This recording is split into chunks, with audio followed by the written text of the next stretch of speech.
I have no doubt that there were illegal activities engaged in by Burisma. It continued to expand, and Zlochevsky, who at the time held the post of minister, started bringing in people who could provide protection for him. Hunter Biden was among them, and the corruption network expanded as a result.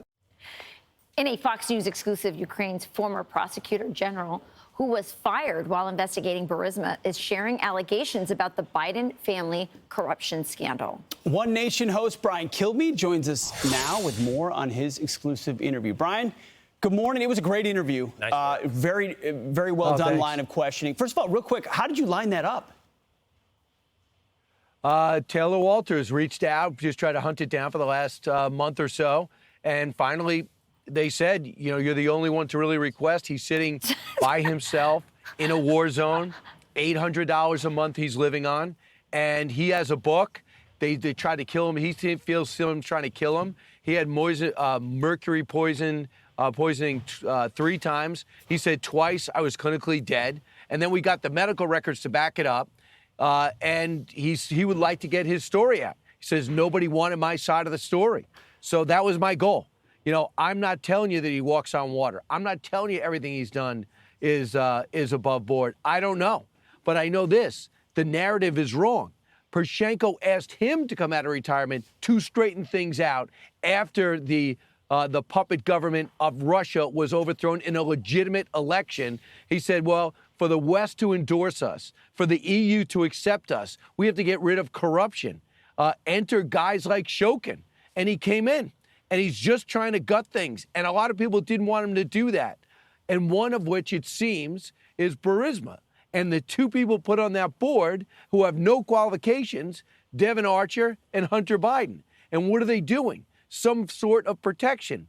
Devin Archer even said in these meetings, in these board meetings, we knew that Shokin was a problem. But they didn't tell us that they fired him because of us or because of any corruption. They just said, well, Shokin's gone, that problem's done. And when you watch the Archer interview, when you read the Archer testimony and transcripts, you realize there's a story here. At the very least, can we stop hearing just Joe Biden's version? Hey, Brian, the Joe Biden's version, the left's version, is that Shokin was fired and they were advocating for his firing because he wasn't doing his job, not because he was doing his job so vigorously. They say he wasn't, in fact, investigating Burisma. So, Will, okay, you and I aren't there. So what do we know? We have to judge other people's opinions about what he was doing. Victoria Nuland, who made herself a little bit more famous during the impeachment. To Shokin, summer of 2015, we have been impressed with the ambitious reform and the anti-corruption agenda of your government. The challenge you face are difficult and not insurmountable.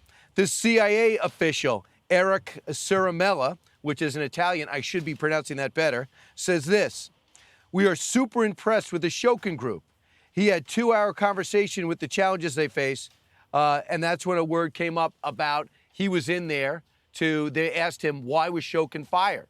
And he answered this when asked who was fired. Yikes, I don't remember his firing coming up in the meeting that we had on Tuesday. So they wanted him to confirm what Joe Biden was saying, that he had to be fired. Now, think about this. I was watching this again last night. When you look at the extended comments to foreign relations that Vice President Joe Biden or former Vice President Joe Biden was giving, you know what he said?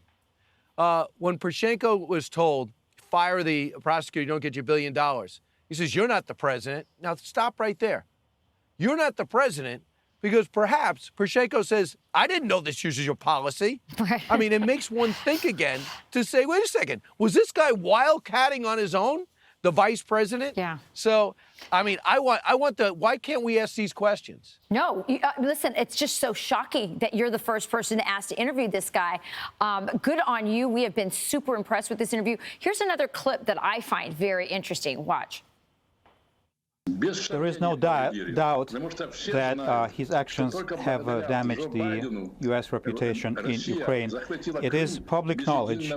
Everybody knows that it was because of Joe Biden's actions that Russia was able to claim Crimea without firing a single shot, which of course eventually led to a full-scale war that is currently underway. So he says that the Biden corruption is embarrassing to America.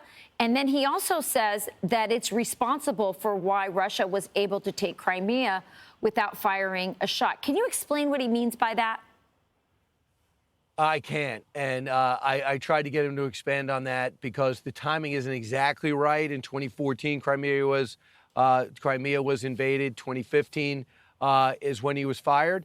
I want to look into that. But the overarching statement was this. Joe Biden came off like he was in control.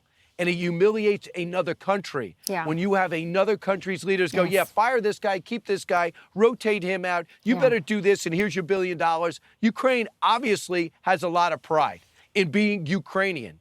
They don't want to be Russian, Soviet. They have nothing to do with the Soviet era. They want to be Western. And to have him come in there and say that, I want this guy fired, you don't get your $1 billion, that becomes worldwide news. And this prideful country goes, are we really calling our own shots? And that's why he said it did huge damage to the relationship between the countries. I never thought about it bigger than Shokin in that way. But yeah, that would bother me if I found out that another country, France, came in and said, yeah, we're not selling you a version of nuclear subs if you don't get rid of the Assistant Secretary of Defense. And they did. We'd be humiliated. It doesn't happen to America, but other countries trying to establish their identity, it would bother them. Yeah, it's a kind of imperialism, yeah.